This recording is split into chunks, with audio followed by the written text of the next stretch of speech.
கர்த்தருடைய பரிசுத்தமான அடிமை தேவன் கடந்த நாள் பாதுகாத்து இந்த உபவாச நாட்களில் தேவ சொந்த பிரவேசித்தக்க தேவனை இறக்கம் பாராட்டினா அவர் நாமத்தை மகிழ்ந்ததாக இந்த நாட்கள் தியானம் செய்யப்போவது ஜெபம் செய்வது எப்படி. ஆனால் இறை சமூகத்துக்குள்ளாக கிறிஸ்துவ சமூகத்தில் ஒரு பெரிய ஆணிவேராக காணப்படுகிற ஒரு மனிதனை தேவ சொந்த நிலைநிறுத்தக்கூடிய தேவனுக்கு நமக்கு தொடர்பு படுத்தக்கூடிய ஒரு பெரிய விஷயம் ஜெபம். ஓரளவுக்கு நான் நிறையா அறிந்திருந்தாலும் புதிதாக வரவங்கள சிலது தெரியாது. புதுசாக வரவங்களுக்காகவே இது ஒரு பயனுள்ளதாக இருக்கு என்று நாம் நினைவு கூறுகிறோம். அதனால் ஜெபம் என்பது அது பெரிய ஒரு கடல். இறைமாருக்கு நாம் நடைமுறைப்படுத்துகிற பிரகாரம் கண்ணீரோடு ஜெபிப்பது, உபவாசம் பண்ணி ஜெபிப்பது, இடைவிடாமல் ஜெபிப்பது, பொருத்தனை பண்ணி ஜெபிப்பது, காத்திருந்து ஜெபிப்பது, கருத்தாக ஜெபிப்பு, இப்படி ஒரு பெரிய பட்டியல் இருக்குது. வீழ்த்திருந்து ஜெபிப்பது. ஆனால் நாம் இது வரைக்கும் ஜெபிச்சு என்ன பண்ணது கிடையாது, நன்மை வாங்கி கொள்ள மாட்டோம். அதனால தான் இந்த நாளுக்கு நான் தியானம் செய்ய போகிறோம். இதில் பிரதான ஒரு 3 காரியத்தை மாற்ற நாம் தேவ சமூகத்தில் நினைவு கூற போகிறோம். ஒன்று, இருக்கிற எல்லா ஜபத்தோட பிரதான ஜபம் கண்ணீரோடு ஜபிக்கிற விஷயங்கள். ரெண்டாவது, உபவாசமான ஜபிக்கிற விஷயங்கள். மூன்றாவது, இடைவிடாமல் ஜபம்னு இருக்குது. இன்னும் நாம் நிறைய ஒரு 10 பாயிண்ட் இருக்குது, நம்ம எல்லாத்தையும் பார்க்க முடியாது. இந்த 3 காரியத்தை மாற்ற நாம் தியானம் செய்து நம்ம வாழ்க்கையில் இருக்கிற பற்றாக்குறை, இல்லாமைகள், தேவ சொந்த அடைந்து கொள்ள போகிற ஒரு சில காரியம் நாம் தியானம் செய்து கடன் சொல்ல போகிறோம். ஆனால் இறைமாருக்கு நம்ம நடைமுறைப்படுத்துகிற சொல்லுகிற பிரகாரம் தேவ சொந்தமுடைய கண்ணீரோடு நாம் ஜெபிக்கணும். அதற்கு பிரதாக காணப்படுகிற யோவான் சுவிசேஷம் 11ஆம் அதிகாரம் 35ஆம் வசனத்தோடு வாசிப்போம்.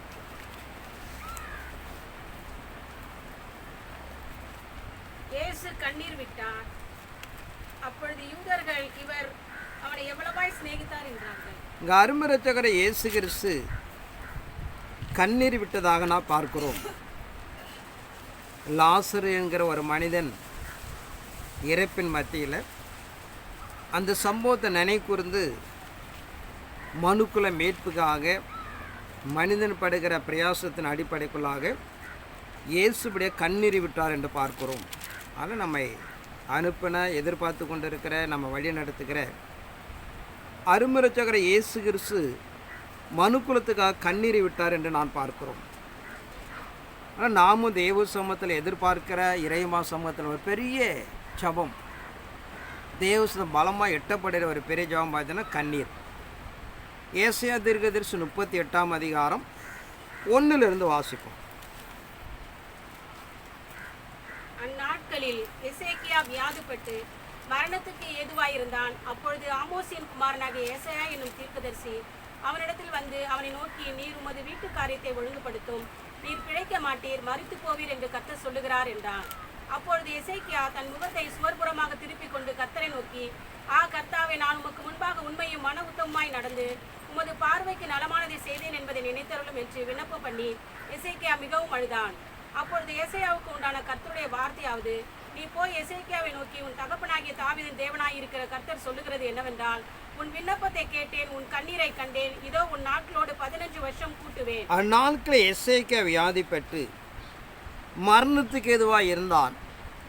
அப்போது ஆமோசுக்குமான ஏசாயா என்னும் தீர்க்கதரிசி அவனிடத்தில் வந்து அவனை நோய்க்கு, நீர் உமது வீட்டு காரியத்தை ஒழுங்குபடுத்து, நீ பிழைக்க மாட்டாய், மரித்து போவீர் என்று கர்த்தர் சொல்லுகிறார். எசேக்கியா தீர்க்கதரிசிக்கு ஒரு பெரிய சரீரத்தில் வியாதி, இன்று நாளுக்கு நம்ம சொன்னோன்னா கேன்சர் வியாதி போல் அவனுக்கு ஏற்படுத்தப்பட்டதுனாலே அப்போ தேவன் சொல்லி போய் எசேக்கியாட்ட சொல்லி அவன் செத்து போகிறான், அவன் வீட்டுக்காரங்களை ஒழுங்குபடுத்தி அவன் மகன்கிட்ட பொறுப்பு கொடுப்பதற்கு ஆயத்தப்படுத்து.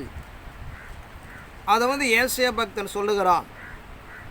அவன் சொல்லிட்டு அவன் திரும்பி போகும்போது எசேக்கியா தன்னுடைய சுவர்புறமாக தன் முகத்தை திருப்பி கொண்டு பயங்கரமாக அழுவுறான். ஆண்டவரே, நான் எவ்வளவு உண்மையாக இருந்தேன், எவ்வளோ நீதியாக இருந்தேன், என்னை ஒரு விஷயம் நினைவு கூறுங்க என்று சொல்லி அவன் பயங்கரமாக அழுகிறான். அது ஏன்னா ராஜா வீடு என்பதனால ஏசை நடந்து போயிட்டுருக்கார் அந்த வீட்டில். ஏன்னா ராஜாவின பெரிய வீடாக இருக்கும் அல்லவா. அவனை வீட்டில் பாதி நடந்து போகிறான். உடனே கடவுளோட வார்த்தை அவனுக்கு உண்டாகுது, நீ திரும்பி போய் எசேக்கியாவுடைய ஜெபத்தை விண்ணப்பத்தை கண்ணீரை கேட்டேன், அவன் ஆயுசு நாட்களை 15 ஆண்டுகள் கூட்டி கொடு என்று சொல்லு என்று சொல்லுகிறார். அந்த முற்றத்தை விட்டு வீட்டை விட்டு வெளியில் வர்றதுக்குள்ளாக தேவன் அவன் ஜெபத்தை கேட்டார். கேட்டவன் ஆயுசு நாளுக்கு 15 ஆண்டுகள் கூட்டி கொடுத்தார் என்று பார்க்கிறோம். ஆனால் நம்ம இறை சமூகத்துக்குள்ளாக பலவிதமான ஜபங்கள் இருக்கிறது. அதில் ஒரு உயர்ந்த உன்னதமான ஜபம் என்னான்னு பார்த்தீங்கன்னா நாம் கண்ணீர் என்று பார்க்கிறோம்.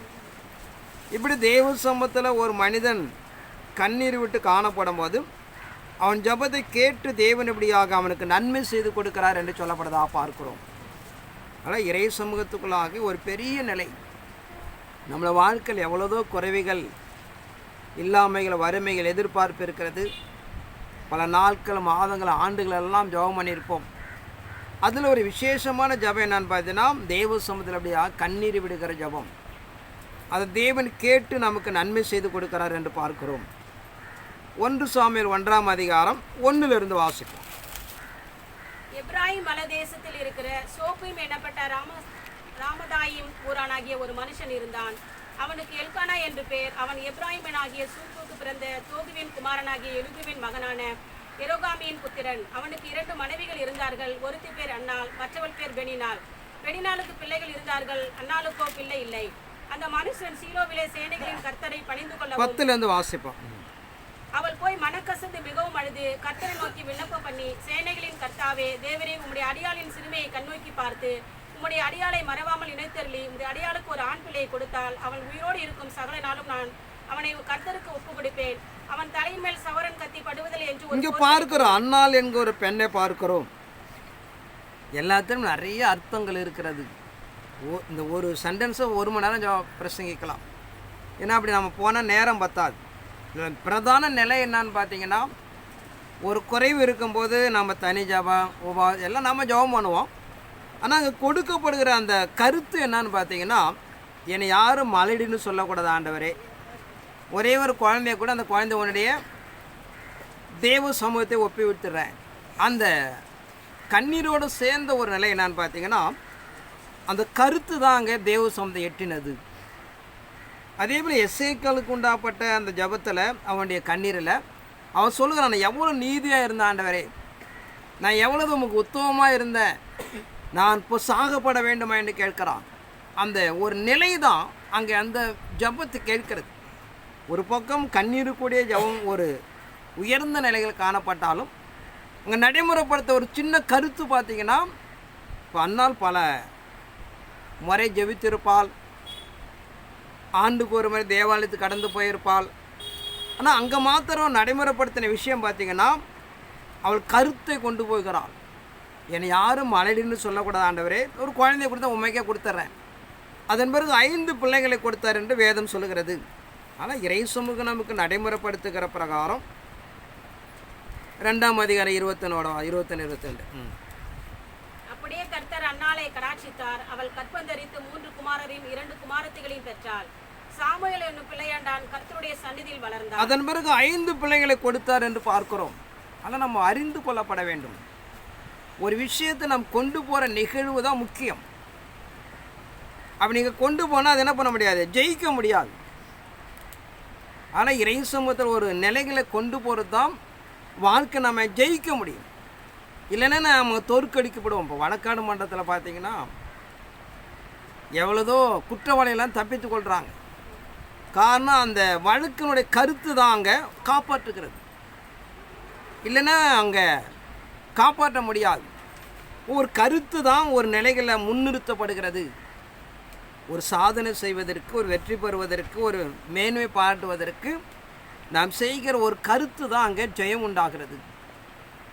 ஆனால் இறை சமூகம், இறை சன்னிதானத்துக்குள்ளாக நாம் எந்த சூழ்நிலை சிக்கி எந்த நிலையில் காணப்பட்டாலும் நாம் இறைவனுக்கு செலுகிற அந்த கண்ணீரோடு சேர்ந்து ஒரு கருத்து தான், ஒரு ஜெயத்தை உண்டாகுது. புலம்பல் 2ஆம் அதிகாரம் 18ஆம் வசனத்தை வாசிப்போம்.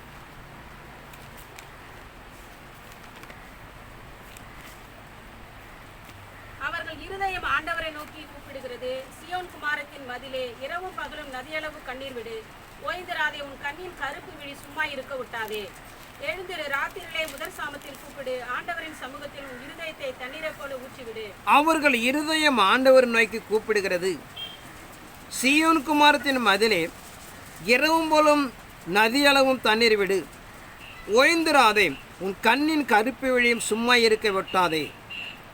எழுந்து ராத்திரியிலே முதல் சாமத்தில் கூப்பிடும், ஆண்டவரின் சமூகத்தில் உன் இருதயத்தை தண்ணீரை போல ஊற்றிவிடும். எல்லா தெருக்களிலும் முனையிலும் பசியினால் மூர்ச்சித்து போகிற உன் குழந்தைகளின் பிராணுக்காக உன் கைகளை அவிடத்திற்கு ஏறிடு என்று பார்க்கிறோம். ஆனால் இறைமார்க்கும் எருமை தீர்க்கதரிசி அறிவிக்கிற பிரகாரம் சீயோன் குமாரத்தி இரவும் பகலும் நதியோரம் கண்ணீர் விடு. உன் முதற் பலன் குழந்தைக்காகபடியாக தேவ சமூகத்தில் இரவென்று பாராமல் நீ பெருமூச்சு சத்தம் விடு என்று சொல்லப்படதாக பார்க்கிறோம். ஆனால் இறை சமூகம் நமக்கு நடைமுறைப்படுத்துகிற தேவன் எதிர்பார்க்கிறவனமாக நாம் எந்த அளவுக்கு கடந்து சொல்கிறோம் அந்த அளவுக்கு தான் ஒரு பெரிய சம்பவத்தை சாதிக்க முடியும். யாக்கோப்பு நாளை தன் சகோதரனாக ஏசாவை சந்திக்க போகிறான். முழுவதும் எவ்வளவு அழுது இருப்பான். தேவன் ஒரு பாதுகாப்பை அடைந்து கொள்வதற்காக, நாளை என்ன நடக்க போகுது என உத்தரவாதத்தை பெற்றுக்கொள்வதற்காக முழுவதும் ஜபிக்கிறான். எவ்வளவு இறைசும தன் கண்ணீரை தாரவாத்திருப்பான். தேவனை காப்பாற்றி தப்பிவித்து அவனை நன்மை செய்து கொடுத்தார் என்று பார்க்கிறோம். வாழ்க்கையில் நாம் தேவ சமூகத்தை அர்ப்பணிக்க ஒரு கண்ணீர் ஜபம் என்பது பலமுள்ளது. அதுவே தேவ சமூகத்தினுடைய ஒரு பெரிய விடுதலை கொடுக்கக்கூடியதை நாம் அறிந்து கொள்ளப்பட வேண்டும். அடுத்தபடியாக உபவாசம் செய்து யோவேல் 2ஆம் அதிகாரம் 12 வாசிப்போம். ஆதலால் நீங்கள் இப்பொழுதே உபவாசத்தோடும் அழுகையோடும் புலம்பலோடும் உங்கள் முழு இருதயத்தோடும் என்னிடத்தில் திரும்புங்கள் என்று கர்த்தர் சொல்லுகிறார். நீங்கள் உங்கள் வஸ்திரங்களை அல்ல, உங்கள் இருதயங்களை கிழித்து உங்கள் தேவனாகிய கர்த்தரிடத்தில் திரும்புங்கள். அவர் இரக்கமும் மன உருக்கமும் நீடிய சாந்தமும் மிகுந்த கிருபையும் உள்ளவர். அவர் தீங்குக்கு மனஸ்தாபப்படுகிறவருமாய் இருக்கிறார். ஒருவேளை அவர் திரும்பி மனஸ்தாபப்பட்டு உங்கள் தேவனாகிய கர்த்தருக்கு போஜன பலிகளையும் பான பலிகளையும் செலுத்துகிறதற்கான ஆசீர்வாதத்தை தந்தருளுவார். சீயோனிலே எக்காலம் ஊதுங்கள், பரிசுத்த உபவாச நாளை நியமிங்கள், விசேஷித்த ஆசரிப்பை கூறுங்கள், ஜனத்தை கூட்டுங்கள், சபையை பரிசுத்தப்படுத்துங்கள், முதியோரை சேருங்கள், பிள்ளைகளையும் பாலுன்ற குழந்தைகளையும் கூட்டுங்கள். மணவாளன் தன் அறையை, மணவாட்டி தன் மறைவை விட்டு புறப்படுவார்களாக. கர்த்தரின் பணிவிடக்காரராகிய ஆசாரியர்கள் மண்டபத்துக்கும் பலிபிடத்துக்கும் நடுவே அழுது, கர்த்தாவை நீர் உமது ஜனத்தை தப்பவிட்டு புறஜாதிகள் அவர்கள் பழிக்கும் நிந்தைக்கும் ஆதலால் நீங்கள் இப்போதே உபவாசத்தோடு அழுகையோடும் புலமுழல் முழு இருதயத்தை எடுத்து திரும்புங்கள் என்று கர்த்தர் சொல்கிறார். நீங்களும் வஸ்திரங்கள் எல்லாம் இருதயங்களை கிழித்து உங்கள் தேவனத்தில் திரும்புங்கள் என்று பார்க்கிறோம். ஆனால் இறைமார்க்கு நடைமுறைப்படுத்துகிற மனிதன் செய்த அக்கிரம பாவங்களினாலே நாம் தேவனை பலமுறை தேடியும் தடையாக இருக்கிறது. ஏசாயா தீர்க்கதரிசி 59ஆம் அதிகாரம் 1-2 வாசிப்பான். இதோ ரட்சிக்க கூடாதபடிக்கு கர்த்தருடைய கை குறுகி போகவும் இல்லை, கேட்க கூடாதபடிக்கு அவருடைய செவி மந்தமாகவும் இல்லை. உங்கள் அக்கிரமங்களே உங்களுக்கும் தேவனுக்கும் நடுவாக பிரிவினை உண்டாக்குகிறது. உங்கள் அக்கிரமங்களே உங்களுக்கு உங்கள் தேவனை நடுவு பிரிவினை உண்டாக்குறது. நாம் தேவனை தேடினாலும் ஜெபித்தாலும் நாம் தேவனுக்கு நன்மை பெற முடியாமல் தன்னுடைய பாவங்கள் நடுசுவராக நிற்கிறது. நீங்கள் தேவ சமூகத்தில் பார்த்தீங்கன்னா தேவன் மோசேயை சந்திக்கப்படும் போதும் ஆனால் யோசுவா கூட இஸ்ரவேல் ஜனம் சந்திக்கப்படும் போது சொல்லுவார், நீங்கள் 2 இடத்துல 2 மகான்களுக்கு சொல்லுவார், நான் நாளை உங்களை சந்திக்க போகிறேன், 2-3 நாளுக்கு என்ன பண்ணுங்க, உங்களை சுத்தம் செய்து கொள்ளுங்கள், வஸ்திரத்தை துவைத்து சுத்தம் செய்து கொள்ளுங்கள், பாவங்களை அறிக்கை செய்யுங்கள். 3 நாள் டைம் கொடுக்குறான். 3 நாளுக்கு முன்பும் நீங்கள் போய் உங்களை என்ன பண்ணுங்க, சுத்தம் செய்து கொள்ளுங்கள், நான் உங்களிடத்தில் வெளிப்படுவேன் என்று சொல்லப்படுவதாக பார்க்கிறோம். அதாவது தேவன் நம்ம எடுத்து வெளிப்படுவதற்கு, நாம் ஜபத்தை கேட்பதற்கு, நடைமுறைப்படுத்துவதற்கு ஒரு பரிசுத்தம் அவசியம் என்று சொல்கிறது. அதன் அடிப்படையில் தான் இறைமாருக்கு நாம் நடைமுறைப்படுத்துகிற நாம் தேவசம் சுத்தம் செய்து கொள்ளப்படும் போதும் தேவனை நாம் பார்க்க முடியும் என்று சொல்கிறது. இல்லைன்னா தேவன் என்ன பண்ண முடியாது, நாமே பார்க்க முடியாது. எஸ்தர் புஸ்தகம் 3ஆம் அதிகாரம் 1 வாசிப்போம். இந்த நடவடிக்கைகளுக்கு பின்பு ராஜாவாகிய அகாஸ்வேரு அமத்தாவின் குமாரனாகிய ஆமான் என்னும் ஆகாகியனை மேன்மைப்படுத்தி தன்னிடத்தில் இருக்கிற சகல பிரபுக்களுக்கு மேலாக அவனுடைய ஆசனத்தை உயர்த்தி வைத்தான். ஆகையால் ராஜாவின் அரண்மனை வாசலில் இருக்கிற ராஜாவின் ஊழியக்காரர் எல்லோரும் ஆமானை வணங்கி நமஸ்கரித்து வந்தார்கள். அவனுக்கு இப்படி செய்ய வேண்டும் என்று ராஜா கட்டளையிட்டிருந்தான். ஆனாலும் மொர்தெகாய் அவனை வணங்கவும் இல்லை, நமஸ்கரிக்கவும் இல்லை. அப்பொழுது ராஜாவின் அரண்மனை வாசலில் இருக்கிற ராஜாவின் ஊழியக்காரர் மொர்தெகாயை பார்த்து, நீ ராஜாவின் கட்டளையை மீறுகிறது என்ன என்று கேட்டார். இந்த நடைபெறுகிற பின்பு ராஜாவாகிய அகஸ்வேரு ஆமான் எனும் மனிதனை மேன்மைப்படுத்தி தன் ராஜாங்கத்தில் அப்படியாக அடுத்த நிலைகளை கொண்டு போகிறான். ஆனால் ராஜ சமூகத்தில் பணி செய்கிறவர்கள் ஆமான் கடந்து வரும்போது அவனை வணங்கப்பட வேண்டும். இப்படி காணப்படுகிற காலத்தில் மொர்தெகாய் என்கிற அந்த மனிதன் அவனை வணங்கவும் நமஸ்கரிக்கவும் மறுக்கிறான். அங்கே இருக்கிற எல்லாரும் இது எத்தனை நாட்கள் கடந்து போக என்று தன் அரண்மனை முற்றத்தில் இருக்கிற பணிவிடைக்காரர்கள் யோசிக்கிறார்கள், பேசிக்கொள்ளுகிறார்கள். இந்த செய்தி ஆமானுடைய காதுகளுக்கு போகிறது. ஆமான் தன்னுடைய அரண்மனையில் வேலை பார்க்குற மொர்தெகாயை மாத்திரம் அவன் அழித்து போடுவதற்கு அவன் சாதாரணமாக நினைக்கிறான். அந்த தேசத்தில் ஒரு புதிதான வழிபாடுகளையும் நாகரிகங்களை பயன்படுத்தக்கூடிய ஒரு கூட்டத்தை அழிக்கப்பட வேண்டும் என்று அவன் தீர்மானித்து ராஜ சமூகத்தில் கடந்து போய் அவன் அவர்களை அழிப்பதற்கு தீர்மானத்தோடு கடந்து வருகிறான். அந்த செய்தியை கேட்ட 4ஆம் அதிகாரம் 3 வாசிப்போம். ராஜாவின் உத்தரவும் அவனுடைய கட்டளையும் போய் சேர்ந்த ஒவ்வொரு நாட்டிலும் ஸ்தலத்திலும் உள்ள யூதருக்குள்ளே மகா துக்கமும் உபவாசமும் அழுகையும் புலம்பலும் உண்டாய் அநேகர் இரட்டுடுத்தி சாம்பலில் கிடந்தார்கள். அப்பொழுது எஸ்தரின் தாதிமார்களும் அவருடைய பிரதானிகளும் போய் அதை அவளுக்கு அறிவித்தார்கள். அதனாலே ராஜாத்தி மிகவும் துக்கப்பட்டு மொர்தெகாய் உடுத்தியிருந்த இரட்டை எடுத்து போட்டு அவனை உடுத்துவிக்கிறதற்கு வசனங்களை அனுப்பினார். இங்க நடந்ததை எஸ்தர் ராஜாத்துக்குள்ளாக செய்து போகிறது. அவள் என்ன நடந்ததுன்னு புரியல. மொர்தெகாய் ஒரு சில வசனங்களை கொடுத்து அவனை மாற்றி சொல்லுங்கள் என்று அனுப்பப்படுவதாக பார்க்கிறோம். மீண்டும் 4ஆம் அதிகாரம் 14 வாசிப்போம். நீ இந்த காலத்தில் மௌனமாய் இருந்தால் யூதருக்கு சகாயமும் ரட்சிப்பும் வேறொரு இடத்திலிருந்து எழும்பும். அப்பொழுது நீயும் உன் தகப்பன் குடும்பத்தாரும் அழிவீர்கள். நீ இப்படிப்பட்ட காலத்துக்கு உதவியாய் இருக்கும்படி உனக்கு ராஜமேன்மை கிடைத்திருக்கலாமே, யாருக்கு தெரியும் என்று சொன்னார். அப்பொழுது எஸ்தர் மொர்தெகாய்க்கு மறுபடியும் சொன்னது, நீ போய் சூசானில் இருக்கிற யூதரெல்லாம் குடிவர செய்து 3 நாள் அல்லும் பகலும் புசியாமலும் குடியாமலும் இருந்து எனக்காக உபவாசம் பண்ணுங்கள், நானும் என் தாதிமாரும் உபவாசம் பண்ணுவோம். இவ்விதமாய் சட்டத்தை மீறி ராஜாவினிடத்தில் பிரவேசித்தேன், நான் செத்தாலாகியும் சாகிறேன் என்று சொன்னார். இங்க பார்க்கிறோம், இந்த செய்தியை கேட்டாலும் ராஜாவை போய் சந்திப்பதற்கு எஸ்தருக்கு சூழ்நிலையே கிடையாது. ஏன்னா ராஜா கொல்லு மண்டலத்தில் இருக்கிறான். ராஜாவை யாரும் போய் சந்திக்கக்கூடாது. அப்படி யாராவது சந்திக்க முற்பட்டால் ராஜா தன் செங்கோலை நீட்டினால் அவனை சந்திக்கலாம். தன் செங்கோலை நீட்டப்படவிட்டால் அங்கே போகிற மனிதன் கொலை செய்யப்பட வேண்டும். இப்படிப்பட்ட ஒரு நெருக்கடியான காலத்தில் இருக்கிறான். தனி கணவன் ராஜாவாக இருந்தாலும் தான் யூதர்களுக்காக தன் இனத்துக்காக என்ன பண்ண முடியாது, போய் பேச முடியாது. அப்படி ஒரு தவறான சட்டம் இருக்கிறது. நான் செத்தாலும் சாகிறேன், ஆனால் நீங்கள் யூதர்களாக ஒன்று கூட்டி இரவும் போல 3 நாள் தேவனிடத்தில் விண்ணப்பிங்கள், நானும் என் தோழிமார்களை விண்ணப்பித்து நான் ராஜாவிடத்தில் கடந்து போகிறேன் என்று சொல்லுகிறாள். அவர் ராஜாவிடத்தில் கடந்து போகிறாள். அங்கே ராஜாவுடைய தயவு கிடைக்கிறது. ஆனால் இறை சமூகத்துக்குள்ளாக உபவாசம் என்பது ஒரு பெரிய அசைக்கக்கூடிய நிலை. தெய்வ சமூகத்தில் அப்படியாக நாம் கடந்து போய் நாம் நன்மை பெற்றுக்கொள்கிற விஷயங்கள். ஆனால் இறை சமூகம் நடைமுறைப்படுது. 2வதாக சொல்லப்பட்ட ஒரு பிரதான ஜபம், தெய்வசம் தன்னை தாழ்த்தி வெறுமையாக்கி உபவாசித்து நாம் தேடப்படும் போது அவர் கண்டடைய முடியும். ஏன்னா உபவாசம் அக்கிரம பாவங்களாம் அறிக்கை செய்து தன்னை புதுப்பித்து கொள்ள முடியும். தேவனுக்கு நமக்கு இருக்கிற பகையை மாற்றி ஒரு தயவுகளை கிரியைகளை உண்டாக்க முடியும் என்று சொல்லப்படுவதாக பார்க்கிறோம்.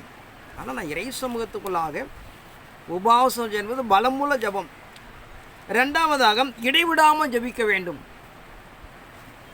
1 தெசலோனிக்கர் 5ஆம் அதிகாரம் 17 வசனத்தை வாசிப்போம்.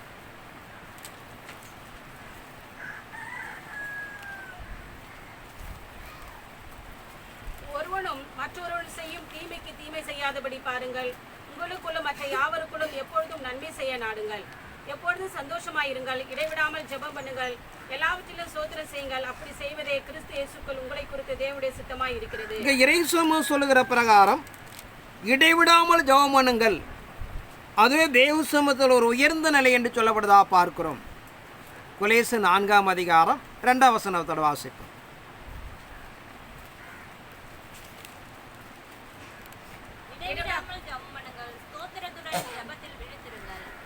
இடைவிடாமல் ஜெபம் பண்ணுங்கள், ஸ்தோத்திரத்துடன் ஜெபத்தில் விழித்திருங்கள் என்று பார்க்கிறோம்.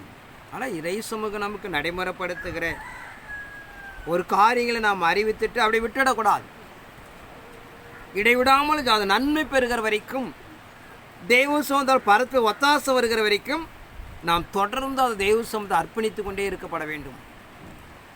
ஏதோ ஒரு வேலை ஜெபித்திருந்த வேலை ஜெபித்து விட்டுட்டிங்கன்னா நாம் பயனடைய முடியாது. ஆனால் இடைவிடாமல் என்பது தேவனை தேடுகிற எல்லா நிலையும் சார்ந்த விஷயங்கள். தானியேல் தீர்க்கதரிசி 6ஆம் அதிகாரம் 1 வாசிப்போம். ராஜ்யம் முழுவதையும் ஆளும்படிக்கு தன் ராஜ்யத்தின் மேல் 120 தேசாதிபதிகளையும் ராஜாவுக்கு நஷ்டம் வராதபடிக்கு அந்த தேசாதிபதிகள் கணக்கு ஒப்புவிக்கிறதற்காக அவர்களுக்கு மேலாக 3 பிரதானிகளையும் ஏற்படுத்துவது தரிவுக்கு நலம் என்று கண்டது. இவர்களில் தானியேல் ஒருவனாயிருந்தான். இப்படி இருக்கையில் தானியேல் பிரதானிகளுக்கும் தேசாதிபதிகளுக்கும் மேற்பட்டவனாயிருந்தான். தானியேலுக்குள் விசேஷ தாவி இருந்தமையால் அவனை ராஜ்யம் முழுமைக்கும் அதிகாரியாக ஏற்படுத்த ராஜா நினைத்தான். அப்பொழுது பிரதானிகளும் தேசாதிபதிகளும் ராஜ்யத்தின் விசாரிப்பிலே தானியேலை குற்றப்படுத்தும்படி முகாந்தரம் தேடினார்கள். ஆனாலும் ஒரு முகாந்தரத்தையும் குற்றத்தையும் கண்டுபிடிக்க அவர்களால் கூடாதிருந்தது. அவன் உண்மையுள்ளவனாய் இருந்தபடினால் அவன் மேல் சுமத்த யாதொரு குற்றமும் குறைவும் காணப்படவில்லை. இங்க பார்க்கிறோம், தானியேல் எப்படியாக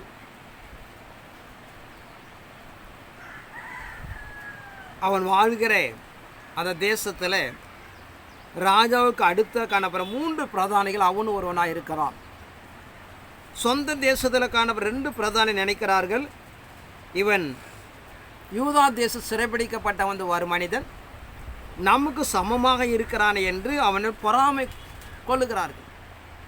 அவன் எப்படியும் பதவியிலிருந்து நீக்குவதற்கு நிறைய திட்டமிடுகிறான். ஒன்றுமே சமயம் வாய்க்கலை. ஒன்றே கூட அவன் தேவனை தேடுவதில் மாத்திரம் சிக்கிக்கொள்கிறான்.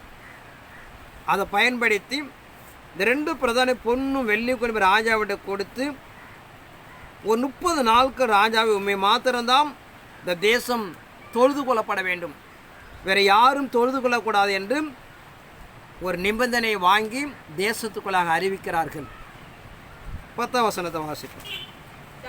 வென்றால் அந்த பத்திரத்துக்கு கையெழுத்து வைக்கப்பட்டதென்று அறிந்த போதிலும் தன் வீட்டுக்குள்ளே போய் தன் மேல் அறையிலே எருசலேமுக்கு நேராக பனகணிகள் திறந்திருக்க அங்கே தான் முன் செய்து வந்தபடியே தினம் 3 வேளையும் தன் தேவனுக்கு முன்பாக முழங்கால் படியிட்டு ஜெபம் பண்ணி ஸ்தோத்திரம் செலுத்தினார். இந்த செய்திகளை கேட்டும் ராஜாவுடைய கடலை கீழ்ப்படியாமல் போனால் தான் உயிர் போயிடும். ஏதோ பதவி மாத்திரமல்ல, தான் ஜீவனே போயிடும். இப்படிப்பட்ட நிலைகளை அறிந்தும் அவன் இடைவிடாமல் தேவனை தேடினான் என்று பார்க்கிறோம். ராஜ சமூகத்துக்கு கொண்டு போகிறது. ராஜா தானியேலை தண்டிப்பதற்கு மனம் இல்லாமல் இருந்தாலும் வாக்கு கொடுத்த அடிப்படையில் அவனை தண்டிக்க விட நிர்பந்தத்தில் ராஜா தள்ளப்படுகிறான். 16ஆம் வசனமும் 20ஆம் வசனம் வாசிக்கும். அப்பொழுது ராஜா கட்டளையிட அவர்கள் தானியேலை கொண்டு வந்து அவனை சிங்கங்களின் கெபியிலே போட்டார்கள். ராஜா தானியேலை நோக்கி, நீ இடைவிடாமல் ஆராதிக்கிற உன் தேவன் உன்னை தப்புவிப்பார் என்றான். அப்போது ராஜா கட்டளையிட ஒரு தானியேலை கொண்டு வந்து அவனை சிங்கத்தின் கெபியிலே போட்டார்கள். ராஜா தானியேலை நோக்கி, நீ இடைவிடாமல் ஆராதிக்கும் தேவன் என்ன பண்ணுவாரே, காப்பாற்றுவார். ராஜா நம்புகிறான், தண்டனை கொடுத்தாலும் உன் தேவன் உன்னை காப்பாற்றுவார் சொல்லிட்டானா தவிர எப்படி காப்பாற்றுறது வழி? ஏன்னா தண்டனை ராஜாவிடத்திலிருந்து வருகிறது. அந்த தேசத்துக்கு அதிபதி அவன் தான். வேறு யாராவது அவனுக்கு தண்டனை கொடுத்துருந்தா வேறு யார்கிட்ட மேலதிகாரிட்ட போய் மனு கொடுத்து கேட்டு பேசலாம். தண்டனை கொடுப்பதே ராஜா, அவனே சொல்கிறான். சிங்கம் என்னை சேதப்படுத்தாதபடிக்கு தேவன் தன்னுடைய தூதனை அனுப்பி அவன் வாயை கட்டி போட்டார். அதோ அவருக்கு முன்பாக நான் குற்றமற்றவன காணப்பட்டேன், ராஜாவை உமக்கு முன்பாக நான் நீதிக்கேடு செய்ததில்லை என்றான். எப்போ விடியும் என்று ராஜா பார்க்கிறான். தானியேலை நேரடியாக போய் பார்க்கிறான். அவன் சிங்க கபியில் உயிரோடு இருப்பதை பார்க்கிறோம். அவன் சொல்லுங்க, நான் இடைவிடாமல் ஆராதிக்கிற என் தேவன் ஒரு தூதனை அனுப்பி சிங்கத்தின் வாய் என்ன பண்ணாரு? கட்டி போட்டார். ராஜாவுக்கு முன்பாக நான் எந்த ஒரு நீதியும் கேடு செய்தது அல்ல, ஆனால் என்னை தேவன் காப்பாற்றி வைத்திருக்கார் என்று சொல்லுகிறான். ஆனால் இறை சமூகத்துக்குள்ளாக அவன் எந்த ஒரு நீதி கேடும் செய்யாமல் தேவனுக்கு நான் நின்றதுனாலே அவன் காப்பாற்றப்படுகிறான் என்று பார்க்கிறோம். தானியேல் 9ஆம் அதிகாரம் 1 வாசிப்போம். கல்தேயருடைய ராஜ்யத்தின் மேல் ராஜாவாக்கப்பட்ட மேதிய குலத்தானாகிய அகாஸ்வேருவின் புத்திரனான தரியு ராஜ்யபாரம் பண்ணுகிற 1ஆம் வருஷத்திலே தானியேலாகிய நான் எருசலேமின் பாழ்கடிப்புகள் நிறைவேறி தீர 70 வருஷம் செல்லும் என்று கர்த்தர் எரேமியா தீர்க்கதரிசியோட சொல்லிய வருஷங்களின் தொகையை புஸ்தகங்களால் அறிந்து கொண்டேன்.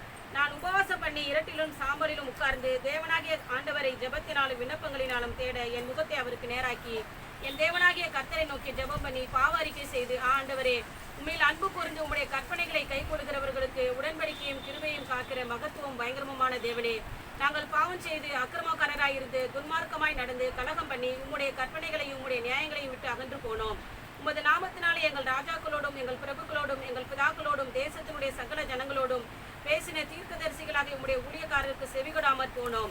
ஆண்டவரே, நீதி உமக்கே உரியது. உமக்கு விரோதமாக செய்த துரோகத்தின் நிமித்தம் உம்மாலே சமீபமும் தூரமுமான எல்லா தேசங்களிலும் துரத்தப்பட்டிருக்கிற யூத மனுஷரும் எருசலேமின் குடிகளும் சகல இஸ்ரவேலருமாகிய நாங்கள் இந்நாளில் இருக்கிறபடியே வெட்கம் எங்களுக்கே. இங்க பார்க்கிறோம், கல்தேயுடைய ராஜ்யத்தில் ராஜாவாக்கப்பட மேதிய குலத்தான அகாசுடைய புத்தின தரிவு அரசாளுகிற 1ஆம் வருஷத்திலே தானியேல் ஒரு பெரிய உன்னதமான பொறுப்பில் இருக்கிறான். அவன் எரேமியா மூலமாக அறிவிக்கப்பட்ட வார்த்தை கேட்டு யூதரெல்லாம் சிறைப்பிடிக்கப்பட்டு இருக்கிறார்கள். தேவாலயம் இடிக்கப்பட்டு கிடக்கிறது. எரேமியா மூலமாக அறிவிக்கப்பட்ட 70 ஆண்டோட தண்டனை முடிந்துவிட்டா என்று அவன் தேவ சமூகத்தில் போய் உட்கார்ந்து கேட்கிறான். அவன் ஒரு பெரிய உன்னத பொறுப்பில் இருக்கிறான். யார் செத்தானா யார் வாழ்ந்தானான்னு நினைக்கலாம். ஆனால் தன் தேசத்தில் இருக்கிற குடிமகனை குறித்தும் தான் தொழுது கொண்ட தேவாலயத்தை குறித்து அவன் நினைவு கூறுகிறான். 21 நாட்கள் உபவாசிக்கிறான். தான் பாவத்தை தன் ஜனங்களுடைய பாவங்களை அறிக்கை செய்கிறான். காபிரி என்று தூதன் கடந்து வந்து நடக்க போகிற செய்திகளை அறிவிப்பதாக பார்க்கிறோம். ஆனால் இறை சமூகத்துக்குள்ளாக தான் பாவங்களை அறிக்கை செய்கிற விஷயங்கள், தான் உபவாசிக்கிற விஷயங்கள் இடைவிடாமல் 21 நாட்கள் தேடிக்கொண்டிருக்கிறான். அங்கே காபிரி தூதன் கடந்து வந்து அவன் என்ன எதிர்பார்த்த எல்லாத்தையும் அறிவிக்கிறார் என்று பார்க்கிறோம். ஆனால் இறை சமூகத்தில் பலவிதமான வழிகள் இருந்தாலும் இந்த 3 வழி பார்த்தீங்கன்னா ஒரு உன்னதமான ஒரு வழி. நாம் தெய்வ சமூகத்துக்குள்ளாக நாம் கண்ணீர் செலுத்தி கடந்து போகிற விஷயங்கள், தெய்வ சமூகத்தில் உபவாசனை அறிக்கை செய்து புதுப்பித்து கடந்து போகிற விஷயங்கள், நான் நன்மை பெற்றுக்கொள்வதற்கு இடைவிடாமல் ஏறெடுக்கிற ஒரு விஷயங்கள், இப்படிப்பட்ட காரியங்களை நாம் நடைமுறைப்படுத்தப்படும் போது நாம் நம்ம தேவைகளை எல்லாம் சந்திக்கப்படும். எதையுமே ஒன்று கூட நாம் இழந்து போக முடியாது. அதனால் நம்ம வாழ்க்கையில் புரிந்து கொள்ளப்பட வேண்டும். நம்முடைய ஜெபங்கள் கேட்கப்படாமல் இருக்க என்ன நிலை இருக்கிறது? நாம் தேவனுடைய நன்மை பெற்றுக்கொள்ளும் என்ன தடை செய்து கொண்டு இருக்கிறது? அதில் ஏதோ தேவன் ஒரு நோக்கம் வைத்திருக்கிறாரா என்று நாம் அறிந்து கடந்து போகும்போது நாம் தெளிவாக நாம் கடந்து போகலாம். இல்லைன்னா ஒன்றுமே நாம் அடைந்து கொள்ள முடியாது. ஆனால் இறை சமூகம் நம்ம நடைமுறைப்படுத்துகிற தான் நிறைய விஷயங்கள் இருக்கிறது. அதில் பிரதான விஷயம் வந்து இந்த 3 விஷயங்கள். அதில் தெய்வ சமூகத்தில் நாம் தொடர்ந்து இடைவிடாமல் ஒரு காரியங்களை நாம் அறிவு நிறைய வேதத்தில் சொல்கிறார். ஒரு ஏழை விதவை தேவனுக்கும் மனுஷனுக்கும் பயப்பட ஒரு மனிதன் எடுத்துகிட்டு போய் லூக்காவில் பார்க்கிறோம். அவன் நன்மை பெற்றுக்கொண்டார். இயேசு சொல்லுகிறார், தட்டுங்கள் திறக்கப்பட்டு, கேளுங்கள் தேடுங்கள் கண்டடைவர் என்று சொல்லுகிறார். ஆனால் ஒரு காரியங்கள் தொடர்ந்து நாம் தேவ சமூகத்தை கடந்து போகப்படும் போது அதை நாம் அடைந்து கொள்ளலாம். அது இதெல்லாம் பக்கபலமான ஒரு வழிகள். தடையாக காணப்படுற பாவங்கள் அறிக்கை செய்வது, தேவனிடத்தில் இரக்கத்தை தேடுவது, தன்னை தாழ்த்தி வெறுமையாக்குவது. நாம் நினைவு பட்டணத்தில் பார்க்கிறோம், தேவனை அழிக்கப்பட வேண்டும் சொல்கிறார். ராஜா முதற்கு குடிமனையெல்லாம் 3 நாள் அல்லும் பகலும் என்ன பண்ணுறாங்க சொல்கிறாங்க, யாருக்கு தெரியும் தேவன் ஒரு முறை அவர் மனம் இறங்கினாலும் இறங்கலாம் என்று சொல்லி. அதாவது தேவன் மகா இறக்கமுள்ள வேதத்தில் நீங்கள் நிறைய பார்க்கலாம். எசேக்கியேல் ராஜா தப்பு செய்யப்படும் போது, நீ எதிர் நாட்டுனாலே என்ன பண்ணுவான், கொள்ளையிடப்படுவா என்று சொல்லுகிறார். அவன் போய் அழுவன், ஆண்டவரே நடக்கக்கூடாது. சரி உன் பிள்ளைகளை வாழ்க்கையில் சொல்லிட்டு போகிறான். ஆகாப் ராஜா பாவம் செய்யப்படும் போது, உன் வீட்டில் இருக்க நீர் ஒரு நாய் முதல் கொண்டு அழிக்கப்படும் என்று சொல்ல போய் கத்துற ஆண்டவரேன்னு. அப்போ அவன் கெஞ்ச போது கடவுள் பிள்ளைகளை வாழ்க்கை நடக்கணும்னு சொல்லுகிறார். ஆனால் இறைசம தேவன் மகா இரக்கம் உள்ளவர். நாம் தேவசமத்தை நாம் தாழ்த்தி வெறுமையாய்க்கு அறிக்கை செய்யப்படும் போது, நாம் எவ்வளோ பெரிய நிலைகள் இருந்தாலும் அவர் மாற்றி நமக்கு இறக்க செய்யக்கூடிய தேவனை நாம் அறிந்து கொள்ளப்பட வேண்டும். ஆனால் நாட்களில் எவ்வளோ நாம் தேவைகள், குறைவுகள், பற்றாக்குறைகள் இருக்கிறது. ஏதாவது ஒரு வழியில் கடந்து போய் என்ன பண்ணோம், நீங்கள் நன்மைகளை பெற்று தான் வாழ்க்கையில் எல்லா பற்றாக்குறையும் நீங்கள் நீக்கி ஒரு சுதந்திர வாழ்வை நீங்கள் தேவசம் காணப்படும்படியாக தேவனாமது கேட்டுக்கொண்டு கருத்து வார்த்தையை ஆசீர்வதிப்பாராக. ஆமென்.